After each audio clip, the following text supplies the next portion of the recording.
Cuenta con 365 ventanas, 150 puertas y además está declarada como bien de interés cultural. Hablamos de la Estación Internacional de Canfranc, un espacio que tras casi 10 años cerrado reabre las puertas de su vestíbulo al público. Después de tantos años cerrada, podemos decir que entramos en la Estación Internacional de Ferrocarril de Canfranc, todo un lujo.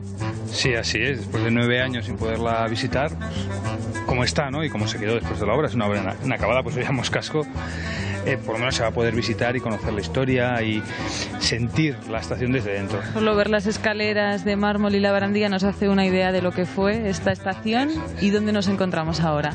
Pues es el vestíbulo principal de la estación, donde se hacía el intercambio, donde pasaban muchas de las personas, hacía la vida, que había oficina de turismo, había kioscos, había pues un poco la vida de la estación, pero también la vida del pueblo. Yo me acuerdo de joven, aunque ya estaba cerrada la línea internacional, la vida del pueblo se hacía en este edificio. El alma de la protestación. Se habla de que Alfonso XII empezó todo este proyecto, pero ¿quién intervino aquí? Bueno, sobre todo el alma de todo este proyecto, la apertura del Canfranc, del Somport, fue la población aragonesa, la sociedad aragonesa, las asociaciones que querían un mejor futuro para esta región. Y planteaban esta posibilidad. ¿Por qué eligen Somport? ¿Por qué no eligen otra zona del Pirineo? Bueno, primero porque los ingenieros analizan que por esta frontera, por este paso, ahorramos 100 kilómetros entre Madrid y París. Segundo, cuota más baja, 1.640 metros. Y tercero, paso ya utilizado por los romanos. Y por si no es suficiente la información que tenemos de cómo se hace la Dama del Pirineo, tenemos también aquí los códigos QR, ¿no? La última generación, para tener más información. Correcto. Y de aquí te llevas a casa pues lo que quieras.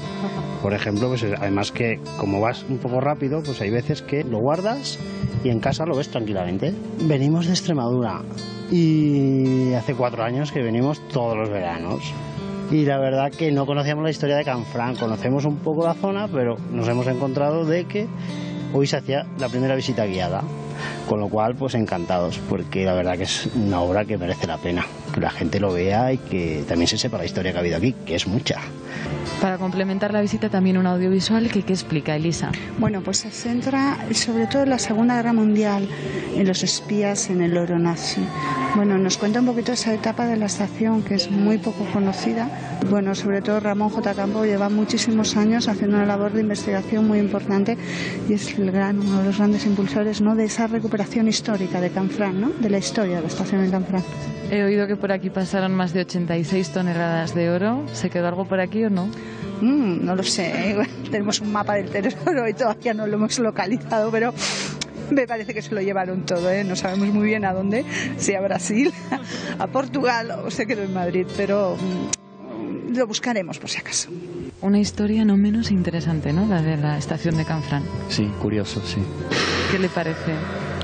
Bien, una buena parte de la historia que ha pasado por aquí, interesante. Venía de muchos años queriendo visitarla y siempre encontrábamos cerrado, así que una buena noticia. La bautizaron en la época como el Titanic de la montaña a la estación. ¿Hace honor a su nombre o no? Sí, sí. Tiene unas dimensiones muy grandes. La historia que no sabíamos que nos están contando es increíble y desde luego que sí hace honor a su nombre. Un dato que a mí siempre me ha parecido muy curioso es que la estación de Canfranc tiene tantas ventanas como días tiene el año, 365, ni más ni menos. Sí, dato curioso, porque aparte de la estación tenemos otro edificio que es Col de Ladrones, que también tiene 365 escaleras. Es una pregunta que yo creo que todavía nadie me ha sabido responder. Una estación imponente, estaba pensada para mucho tránsito de clientes, de transportistas, de viajeros. Era una estación importante, era una frontera importante. El problema es que no hemos sabido, con el paso del tiempo, realizar este proyecto y trabajar con él. Vamos a ver si este arranque de hoy ya es el comienzo de ese final del túnel y empezamos a trabajar y vemos la luz al final del túnel.